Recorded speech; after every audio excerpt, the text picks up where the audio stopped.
right now, our organization Torch, the Torch Center in Houston, Texas, the glorious Torch Center in which I am sitting right now, recording this for you. We are hosting our annual fundraiser at givetorch.org. That's the website for the fundraiser. Every donation is doubled. You can find the link in the description of the podcast. Click it, make a donation, make a generous donation, givetorch.org, and support our great, fantastic, splendid organization in 2025. I had a conversation with my colleague, and he told me that every year when you have the fundraiser, so you make an appeal, a pitch before the podcast, but they're way too long. Trim it down, shorten it a bit. A bit of brevity is called for. Just give them a link, givetorch.org, and call it a day and let them go to the podcast. But I think it's important for me to tell you why I'm asking you for your support. I don't want to inconvenience you. So if you have already made a donation, first of all, thank you so much. Thank you so much. I appreciate your support. But if you have made a donation at givetorch.org, then you could just skip ahead, fast forward, and get to the actual content of the podcast. But if you have not, please listen as I make my appeal. Our organization, Torch, we're a nonprofit. We don't charge money. We don't have membership or membership. We don't charge for our classes, for the facility of the Torch Center. The podcasts are not behind a paywall. And the only way, let me repeat that, the only way that we can continue doing our sacred work of connecting Jews and Judaism, of being a beacon of Torah throughout the world, it's only if we fundraise. We have to do this. There's no other option. When I went to rabbi school, this was not part of the curriculum, but it is part of the job. If we succeed in getting your support, givetorch.org, we can continue our work. If not, well, I guess I'll have to get a real job. Last year, one of my friends told me, he said, Rabbi, if you fail to make your fundraising goals, I'll hire you as a paralegal in my law office. And I really appreciated that because I thought that would be maybe something that I could do. I don't think I'm cut out for manual labor, a mechanic or a carpenter. It's just not for me. Well, maybe I could repurpose my podcasting studio here in the Torch Center. Maybe I could do voiceovers. But I feel like that's going away with AI. Sell mortgages in this economy? I think it would have to be sales of some sort, but maybe the paralegal, maybe that's a good idea. I don't know what I would do if Torch shuttered, but I really hope that we will not have to come to that. I really hope that you're going to click the link, givetorch.org, and make a contribution, a generous contribution that will be magically doubled and will ensure that our organization, the Torch Center, and all these fantastic podcasts will continue to flourish in 2025. Our organization has a philosophy to not try to fundraise every year, to not make appeals once a month, and to do dinners or Chinese auctions or all sorts of gimmicks to fundraise. We try to compress all of our fundraising into one campaign. It takes a week, maybe a week and a half, maybe 2 weeks, but we try to get everyone to pitch in. All of our friends, all of our listeners, all of our past donors, everyone to contribute, give their annual gift to Torch, do what you can do, support our great work. And this is happening right now. So again, I'm asking for your friendship and your support and your partnership. Visit givetorch.org. Every donation is doubled. Give what you can give and help make this campaign a success. So I'll ask you to pause the button, hit pause on the recording, visit givetorch.org and give what you can give to support the great work of Torch and the podcast. Okay, I'll wait. I'm not going anywhere. Hit the pause button. Take your time. Okay. If you listened and made a donation, then now you can fast forward until the podcast. But if you haven't been convinced, I want to try to persuade you. And I say this, try to be as sincere as possible. I don't like to tout my successes or the successes of my colleagues. But I really think that we're doing a fantastic job in our mission. And it's the most important mission of them all, to be ambassadors for God, to spread his word, to spread his holy Torah in the world. And that's what we do. My colleagues and I in the Torch Center, we're laser focused on trying to do this, of course, locally in Houston, but really all over the world, globally with our digital offerings. I'm asking you for your partnership. We cannot do this alone. We need partners. Anyone who contributes, anyone who donates right now, givetorch.org, is a partner. Congratulations. You can make partner. Your parents will be proud. And there are perks to this partnership. Every week, for example, we have a new Parsha podcast. We just finished the Ethics podcast. Now we're re-releasing it in 2025. We have the incredible series of Torah 101. This is an unparalleled Torah enterprise. All over the world, people are listening and learning and enjoying and being inspired and uplifted alongside all of us. And I'm sitting here in the Torch Center, and we work day in and day out, week in and week out, to prepare exquisite, incredible, compelling, intriguing, valuable, relevant content to help disseminate, with the help of the Almighty, the will of the Almighty in the world. And how do we do this? We have an army of partners. All of the donors are part of this incredible venture. They have a slice of the action. I think it's a fantastic deal. This is what I'm offering. This is what we're offering here at the Torch Center. Give what you can give. And if you give a lot, that's amazing. Every donation is matched. And if you give a little, we love and we cherish, and we're privileged to have your support. As long as you give what you can give, you're a partner. GiveTorch.org. Every donation's doubled. And I like to say this publicly and on the record so everyone can know the merits that we have, and I hope we have merits in heaven for spreading Torah, for teaching, for enriching people's spiritual lives, in doing something to feed the soul. That merit, I hereby declare, everyone who contributes is part of it. The partners are included. And I like to say this because I think it's very persuasive. Someone who doesn't contribute, first of all, if someone doesn't contribute, that's fine. We love them nonetheless, but they're not partners. And that's so unfortunate.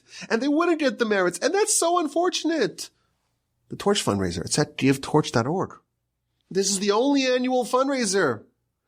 And this is an opportunity that I really hope you'll partake in. I want your partnership. I want your friendship. I want your continued listenership. We love all the listeners, even those who don't give, but only those who give at givetorch.org. Only they are partners and get a portion in our merit. Everyone else, of course, gets a portion in their own study, and that's nothing to sneeze at. But the merit of all the listeners all over the world are only for those who contribute. The bang for your buck is fantastic. The amount of people who are learning and whose lives are being changed as a result of what we're doing here in the Torch Center, it's staggering. And I know you may be thinking, I want to skip ahead to get to the content of the podcast. But I'm urging you, please press pause, visit the fundraiser, givetorch.org. The link is in the description, and give what you can give and join this incredible team, join this incredible partnership. Please, God, if we succeed in reaching our goal, I pledge I'll do what I can with the help of the Almighty to continue doing this work for another year. I hope I won't need to learn how to be a paralegal, or what was the other idea we had? To sell mortgages, to sell cabinets. I really hope it won't come to that. I really hope you'll take the time to pause the podcast and give some love at givetorch.org. I think it's a good investment. Give me a boost. Partner with us. I need you to give what you can give at givetorch.org. I know it's a hassle. I know it's hard, but it's worth it, and you won't regret it. Thank you so much for hearing me out. Thank you for pushing yourself to give what you can give at givetorch.org. Thank you for another amazing year. Please, that'll be a fantastic year for all of us. And of course, for our brethren, especially those in Israel. Thank you for your friendship and your partnership and your support. And my email address is rabbiwolbe@gmail.com. And the address for the fundraiser, you remember it by now, givetorch.org. The pitch is over. Now it's time for the podcast. We're up to chapter 2, Mishnah 16. Again, these are the 5 students of Rabbi Yochanan ben Zakkai. These are the great Jewish titans of the end of the 1st and beginning of the 2nd century. As we mentioned, this is a very critical juncture in Jewish history. The temple's been destroyed. The Romans have unleashed fury against the Jews. The sages, at least, are coalesced in a coastal city of Yavne. They're led by this triumvirate we spoke about last week, Rabbi Yeshua, Rabbi Gamliel, and Rabbi Eliezer.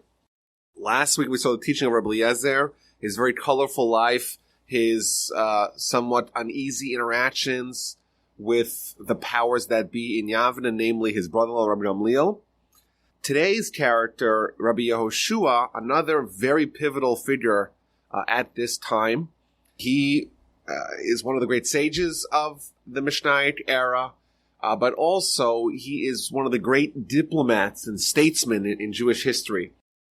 Because there's a heightened interactions with the Romans, Rabbi Yehoshua, his full name is Rabbi Yehoshua ben Hanania, he is going to be the Jewish representative in many of these interactions and dialogues with the Romans. And in fact, there's a whole list of interactions and debates that the rabbis had with the Romans. And in fact, the Romans would even compel rabbis against their will to participate in these very public debates on matters of religion and matters of theology. Again, we're talking about the Romans here who are big-time pagans. You know, they like to collect colonies and deities. And they'd go take over lands and, of course, trying to infuse them with the Roman way of life, standardize things, and build aqueducts and roads and bridges and establish taxes and let the local indigenous people live the way they do as long as it has a Roman slant to it.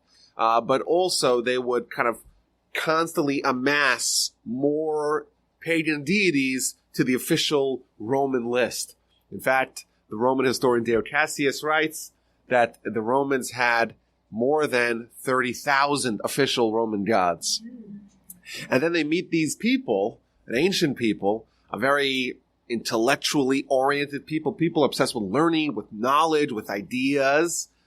And they have a whole different idea. They have this idea of one God, and all the power is only found in this one original God, and there's no other powers. That's the only power. But this God is also invisible, but still is involved with the lives of the petty humans. That notion was so foreign to the Romans, and we see constantly many instances where they're kind of bringing this whole idea up. What's going on? What is this people, this very strange but very intriguing Jewish people, and what do they believe? And let's try to discuss it. You know, the Romans would build stadiums, famously, for sports, but they also had designated locations for debates.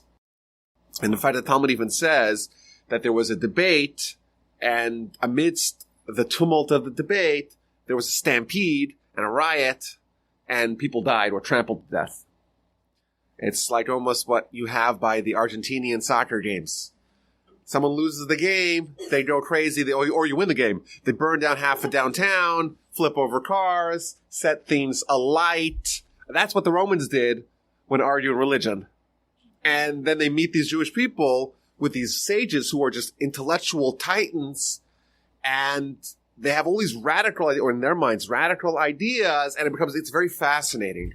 And we see countless examples of this Rabbi Yehoshua being either beckoned to Rome, interacting with the Caesar. The Caesar actually hired him as a liaison for Jewish affairs.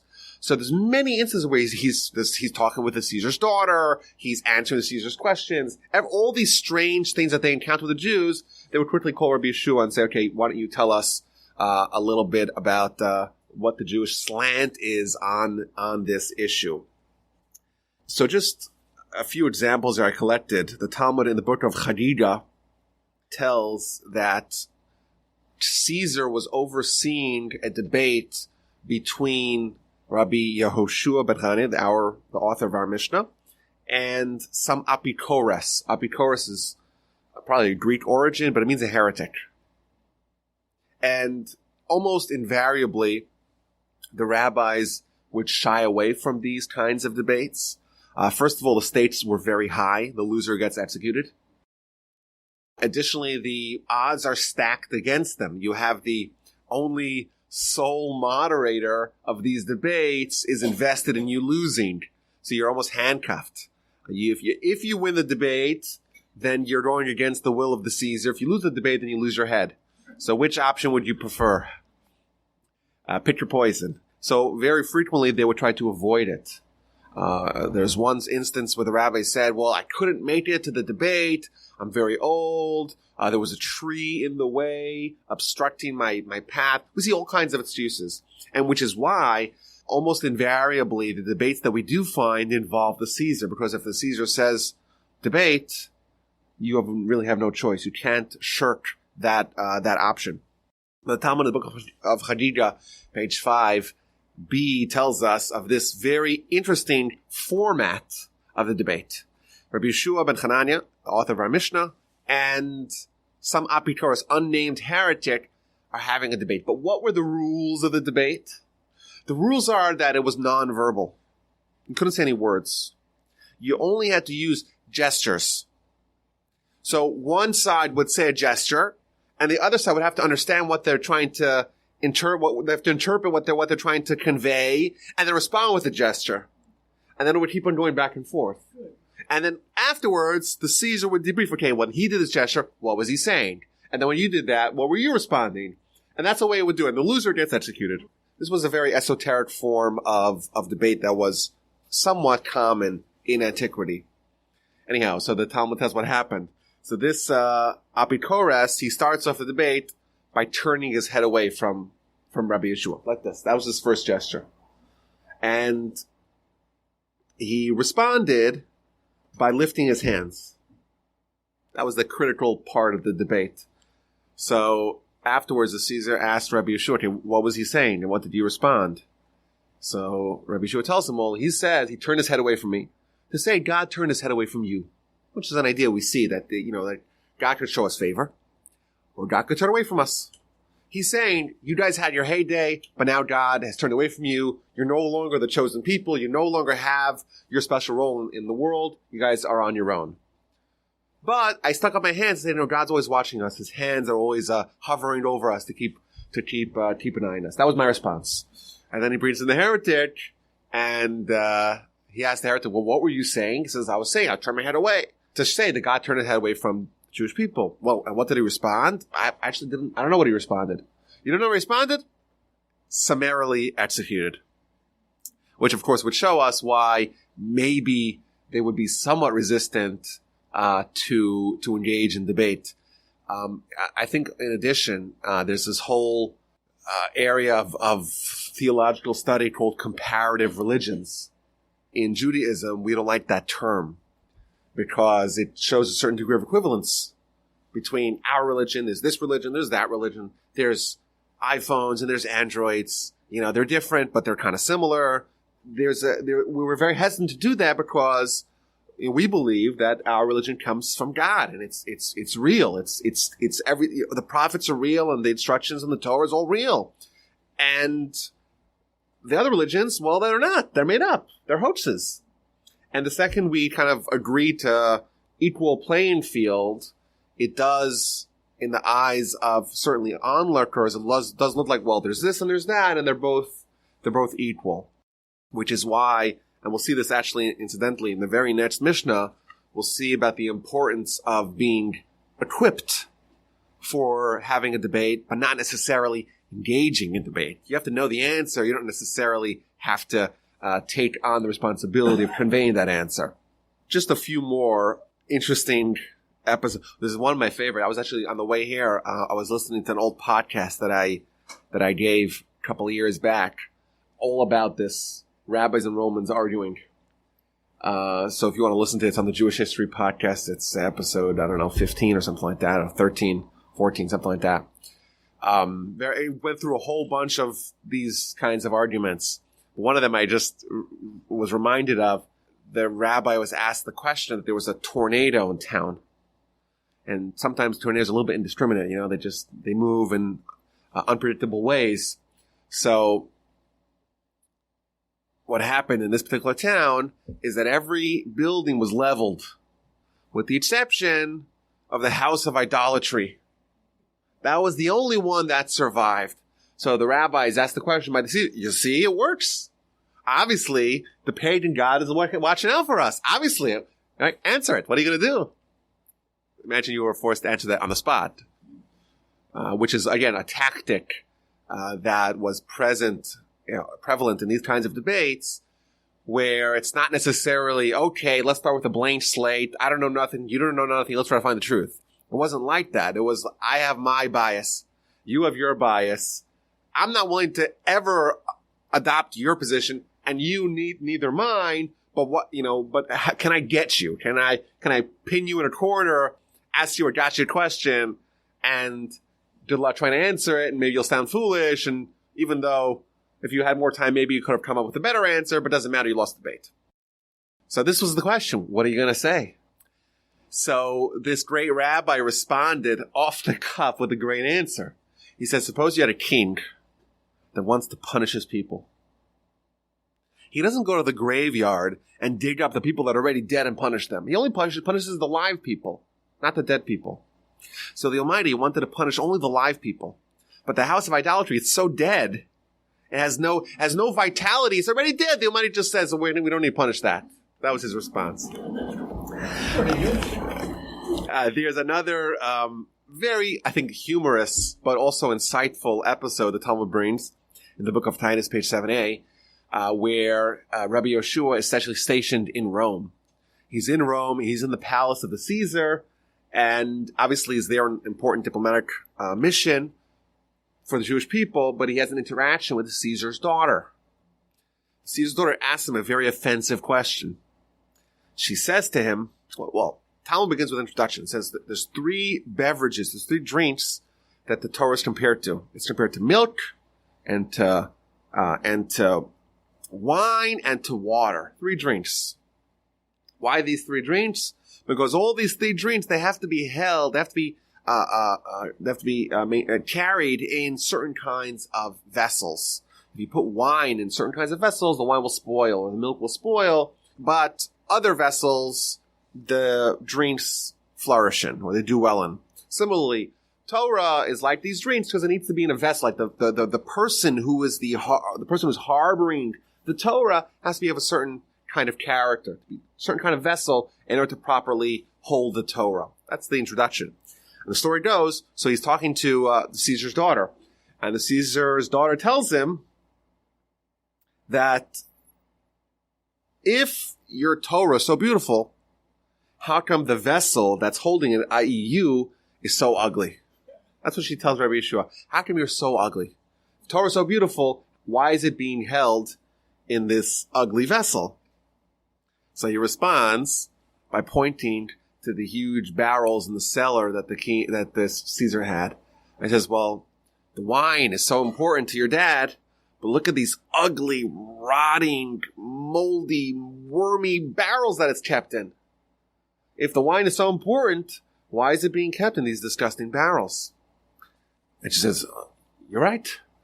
So immediately she tells all their guards, I want you to empty out all these vessels, put it in these gold chalices, silver chalices. It's wine that should be held in a good vessel. And of course, the wine spoiled. And the king, next time he wants a nice drink, he asks for some wine, and they bring him the wine, and it tastes disgusting. It fermented. What happened? Why is my choice wine so distasteful? And they respond, well, your daughter commanded us to take it out of the barrels and put it into these. What? He quickly calls up his daughter. What were you thinking? Well, Rabbi Yeshua told me to do it. Rabbi Yeshua? Okay, he calls over Rabbi Yeshua. And he tells him the whole discussion. He says, listen, I didn't tell her to do it. I just made this analogy and she did it on her own. Don't blame me. And then the Roman the Caesar is sort of intrigued. He says, well, is this really true that the Torah is like the wine, that it needs to be in this not such a pretty vessel? How is that possible? I know so many Torah scholars that are very beautiful. So your analogy doesn't work. if it's like the wine, it should be in a more ugly vessel. So he responds, yes, there are some Torah scholars that are very beautiful. But if they were ugly, they'd be even greater Torah scholars. And that's the end of the side, which is like an interesting, it's a humorous anecdote, but I think there is a lesson there that as bearers of Torah, our vessel, so to speak, who we are as individuals, is going to affect the quality of the Torah within us. We could kind of spoil the Torah if we have bad character. And if we have humility, Moshe is, of course, the greatest purveyor of Torah ever, and he's the humblest person ever. And that's, of course, not a coincidence, because the Torah can only flourish in certain kinds of vessels. If someone is haughty, essentially they're negating the existence of God. Because when someone's haughty and someone's prideful, they're saying, well, I'm it. And that, of course, flies in opposition with the acknowledgement that really God is the one who gives you everything. And in order to be a proper vessel to hold God's Torah, you have to make yourself into someone who is a little bit more humble to be able to accept. And in fact, there's a teaching in the Talmud elsewhere that goes along this line of thinking. Torah is like water. In fact, yesterday we read it in the Haftorah. We read about the verse quoted over here that Torah is compared to water. And it says that just like water pools in the lowest point, right? Low will always drop down with gravity. It pools in the bottom. So too Torah pools in someone who makes himself low. If you make yourself low, if you humble yourself, then the Torah could find its a place of refuge within you. As opposed to the great mountains, the Torah, of course, just rushes away from them. Just a few more anecdotes here of Rabbi Yeshua's interactions with Roman Caesars. This one is from Hadrian. And again, the Romans cannot fathom the whole idea of monotheism. It's so strange, it's so exotic that they're asking such basic questions. And he says to them, well, is there a God? Yes, there's a God, of course. Well, let me see him. That's the Hadrian's question. First he tells them, well, you can't see him. Even Moshe couldn't see him. A man cannot see me and live. He says, that doesn't sound very convincing. I want to see him. So they takes him outside. According to one version of the story, he tells them to look at the sun, the middle of the summer, midday. According to another version, he just stands with his back to the sun and says, look at me. And in both cases, the Roman Caesar says, well, I can't. The sun is too bright. He says, well, the sun is one of a billion of God's stars. God has billions of stars. This is only one of them. You can't look at God's stars, God's servicemen, so to speak. People the themes that are there at God's behest. You can't look at that. How do you expect to look at God? There's many other stories. He would interpret the dreams of the Caesars. He would, in fact, tell the Caesars what they were going to dream. The Caesar loved having this guru who knew all the answers. He would tell him, okay, tell me what I'm going to dream about. And Rabbi Yeshua was able to predict it, not because he was prescient, but he would tell him something so outrageous that the Roman couldn't stop thinking about it the whole day. And of course, we think about by day is what you'll dream about by night. Another story of how when he was in Rome, as we know, after the temple was destroyed, there's many Jews who were taken as slaves or as prisoners. And they were all over in marketplaces. And in one of his trips to Rome, he finds Jewish children, he rescues them.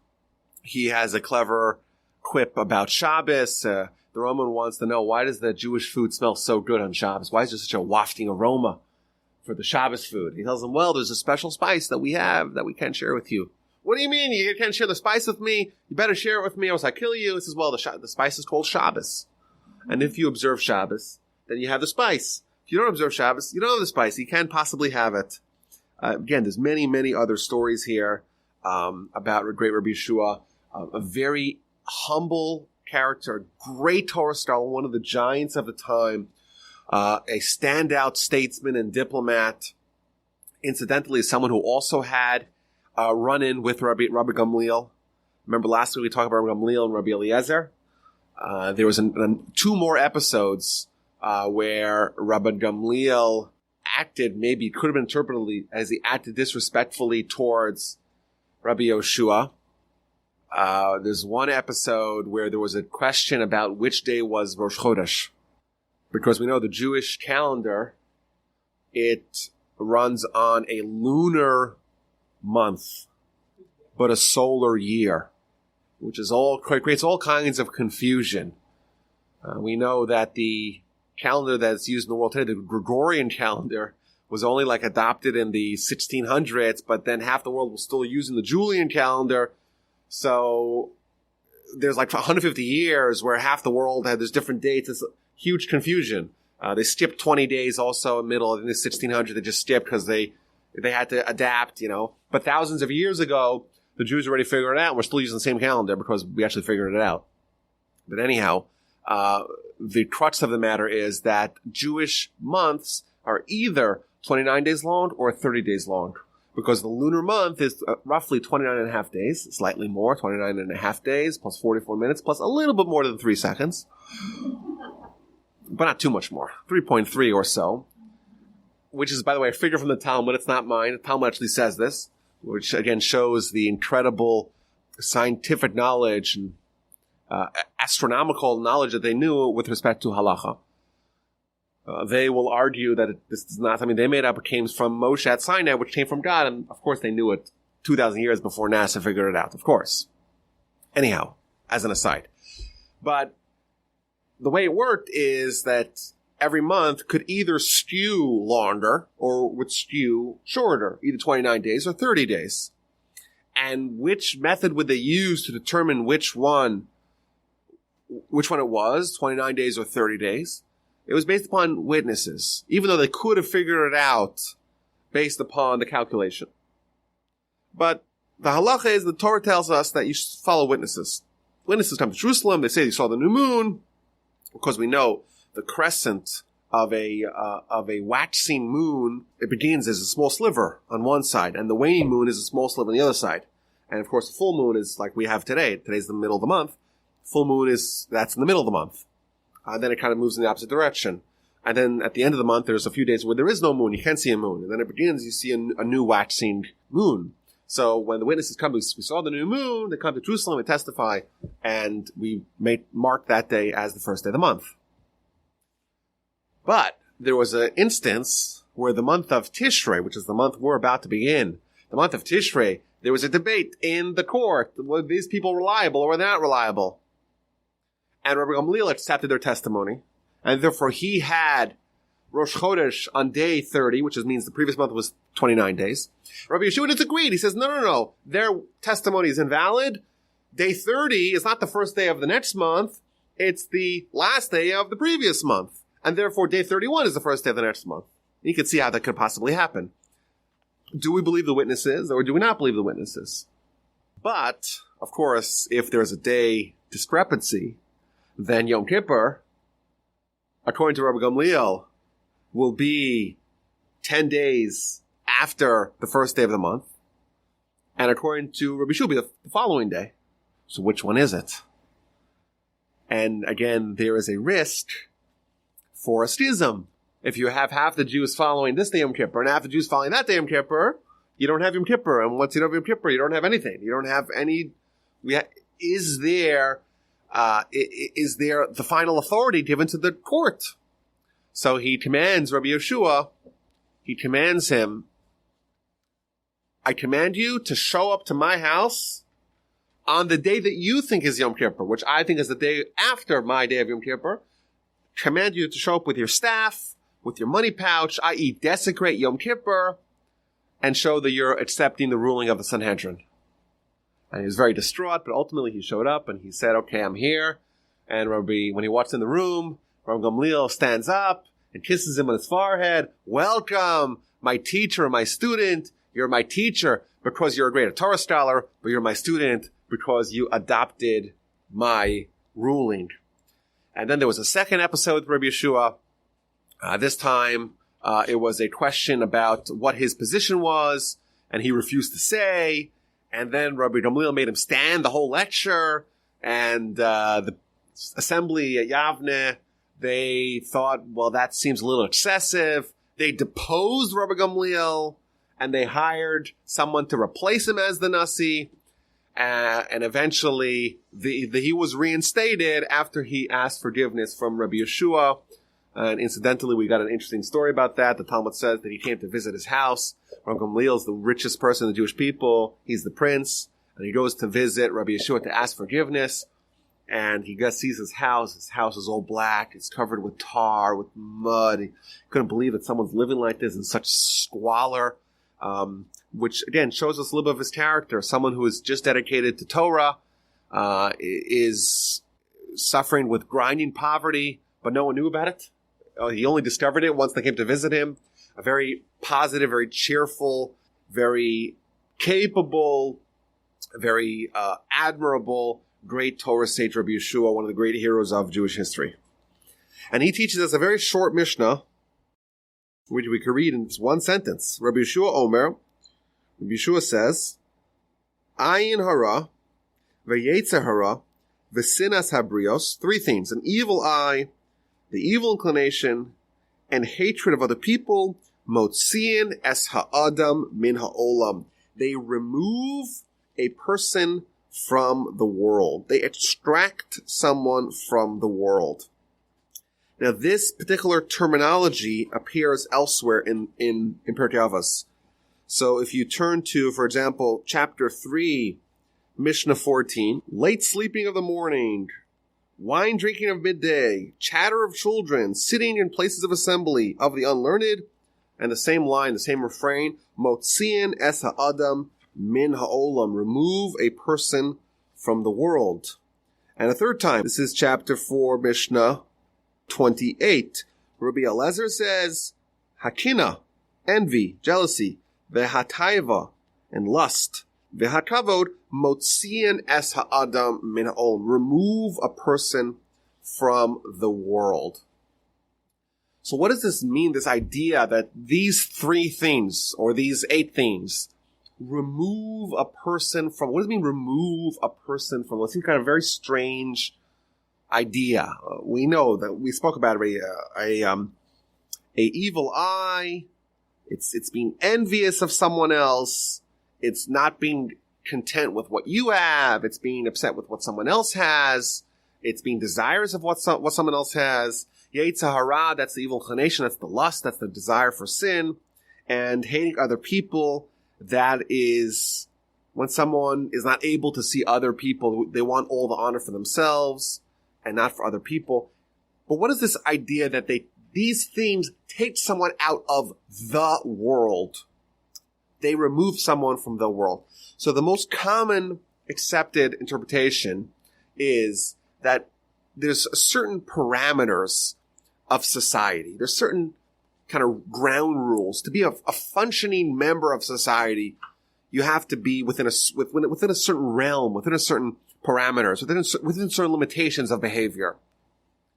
There are certain things, certain behaviors or characteristics that make someone so unwelcome in good company that they're like out of the world, that they are not welcome in decent society because these characteristics are so bad that they kind of remove someone from the world. That's the most commonly accepted interpretation. I want to suggest a novel interpretation of this theme that we see in Pirkei Avos, this idea of taking someone out of the world. The Mishnah does not identify which world we're talking about. And, of course, in Jewish philosophy, there's 2 worlds. Maybe more worlds, but 2 general kinds of worlds. There's the physical world, the one we are presently situated in, and then there's the spiritual world. It can be called the world of the body, the world of the soul, this world, Olam Haba, next world, life, afterlife. There's a lot of different names, but there's certainly different categories of worlds. I want to suggest that when the Mishnah says that someone gets removed from the world, it is not referring necessarily to this world, the world we're in today. Rather, it removes someone from the next world, from the spiritual world, from the world of the souls, from Olam Haba. And I want to explain. And there's a few pieces to this idea that kind of are interlocking. So for one, there's a teaching we find in the Talmud, several places, that God recompenses every mitzvah regardless of the aggregate character of its doer. Number one. And God punishes for every sin regardless of the aggregate righteousness of its offender.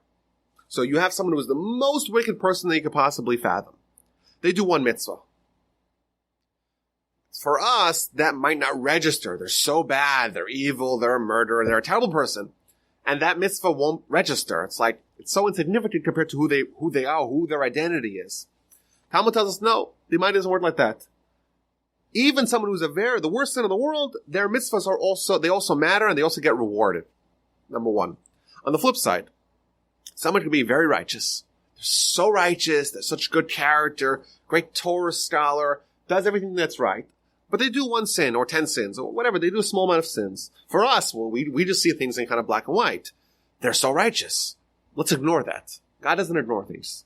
Everything registers. Everything has a consequence. That's idea number one. Idea number two is found in the Talmud in Tainus. It's a very short teaching, very powerful. It quotes a verse in Deuteronomy. We'll read it in a few weeks. El emunah ve'ein avel. A God of faith who doesn't do any iniquity. God is fair. You can rely on God. God's fair. What does it mean? Says the Talmud. What is the verse teaching us when it says that God is fair and doesn't do any evil? What does that mean? Says the Talmud. Just as the wicked are punished in Olam Haba, even for a small minor transgression, so the wicked are punished in the next world for even a small minor transgression, so too the righteous are punished in this world for even a minor transgression. God's fair. Doesn't have different sets of rules. When someone commits a sin, regardless if the righteous or the wicked, God will punish them. However, this is another point here, the venue of the punishment will be different. For the wicked, it's in Olam Haba, it's in the next world. For the righteous, it's in this world. But God's fair. God punishes everyone for their misdeeds, and there's no protection, as they say in Yiddish. You can't say, we have a deal, we have a side deal going. No, God's fair. That's the first idea. Ve'ein avel, and there's no iniquity. God's not unfair. What does that mean? Just as God pays reward for the righteous in Olam Haba, even for a minor mitzvah, even the most minor mitzvah, we'll say that's not so significant, even that registers in God, and therefore the righteous gets rewarded in Olam Haba. So too, the wicked are rewarded for even a minor mitzvah in this world. Even the most minor mitzvah and even the most wicked person, if they do a mitzvah, they get rewarded. Okay, so that's the next stage. God does not have any side deals and doesn't treat everyone the same. It's fair. There's nothing unfair. The righteous gets rewarded for his mitzvos, his or her mitzvos. The righteous gets punished for his or her sins. And conversely, the wicked gets rewarded for his or her mitzvos, and the wicked gets punished for his or her sins. That's what the Talmud says. And it's all based on a premise: God is fair. There's nothing unfair about God. That's what the Talmud says. But the venue of the reward and punishment is different. For the righteous, they are punished here and rewarded there. For the wicked, it's opposite. They are rewarded here and punished there. That's what the Talmud says.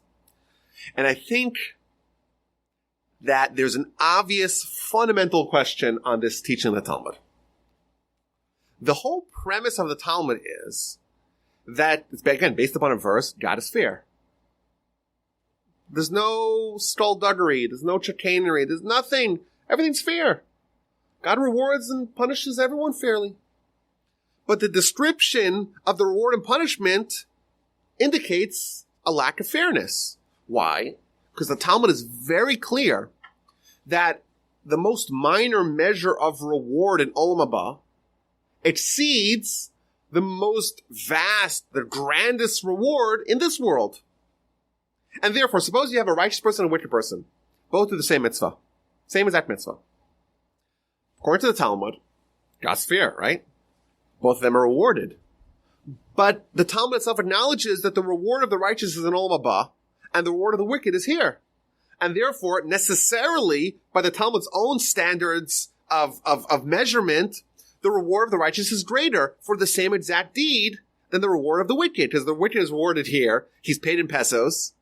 And the reward of the righteous is much grander for the same thing. He's paid in kilos of gold. Yes, they're both paid 100, but there's a great difference between 100 pesos and 100 kilos of gold. So the whole premise of the Talmud is that God's fair, but then there is no equality between the reward for the righteous and for the wicked for the same behavior. That's the question. I think the answer is a very deep idea. The answer is that God is fair. God will reward everyone for their deeds. However, God is so fair that he lets us choose which world we want to prioritize and thus make it the venue of our reward, and which world we want to not prioritize and thus make it the venue for our punishment. We choose, we want to emphasize this world or we want to emphasize the next world. That's our choice. Not only will God reward us and punish us for everything, and he will even let us choose which world we want. How do we want to be paid? You want a check? You want direct deposit? You want cash? You want gold and jewel? Well, how do you want? You want reward in this world? You want in the next world? Again, that's incredible. So fair.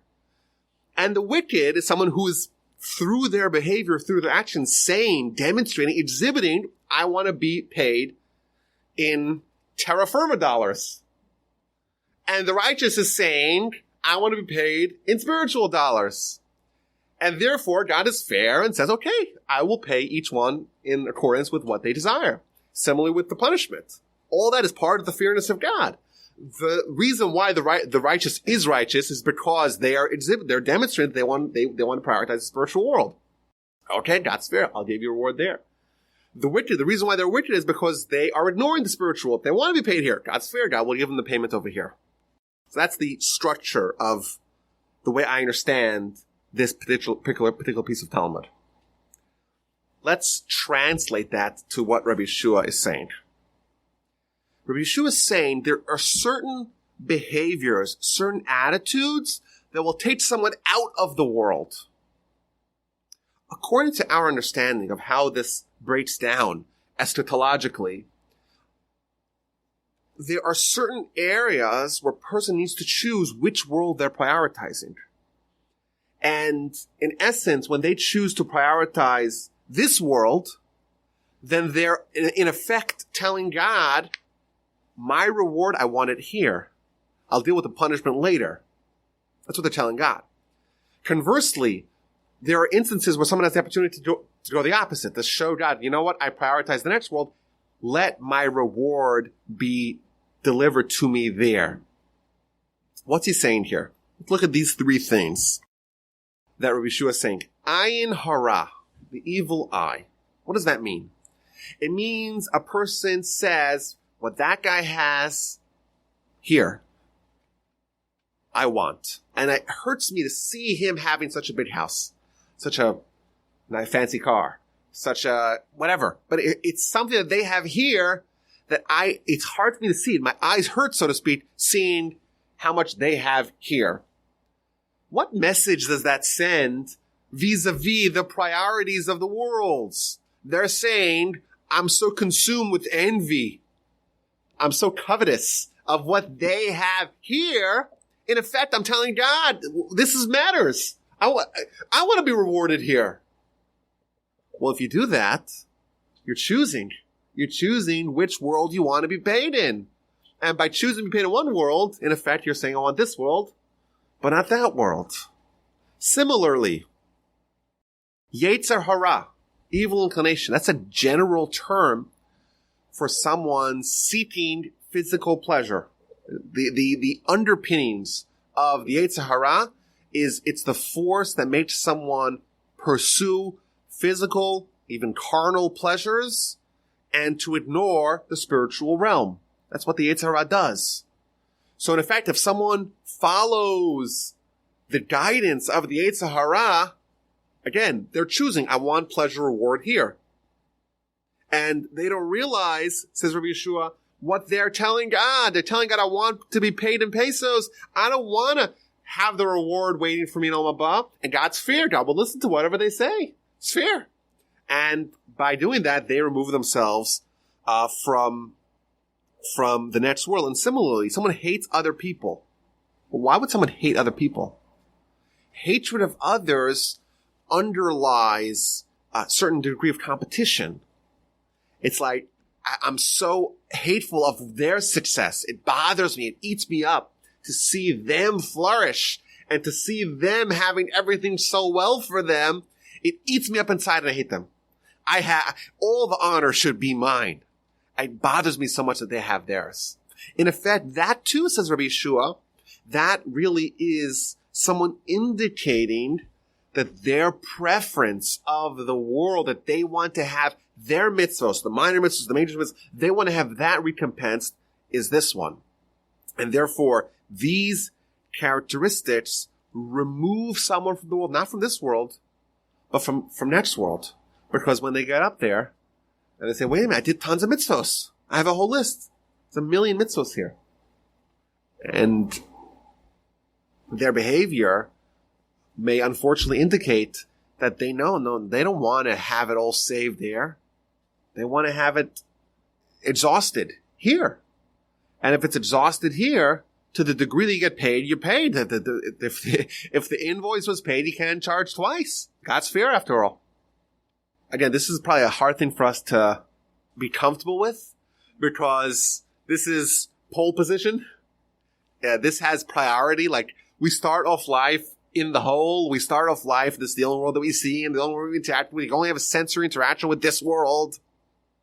And you only feel the pain of your body. You don't feel the pain of your soul, or you feel it maybe much more delicately. It's much more subtle. It's much more kind of a abstract thing.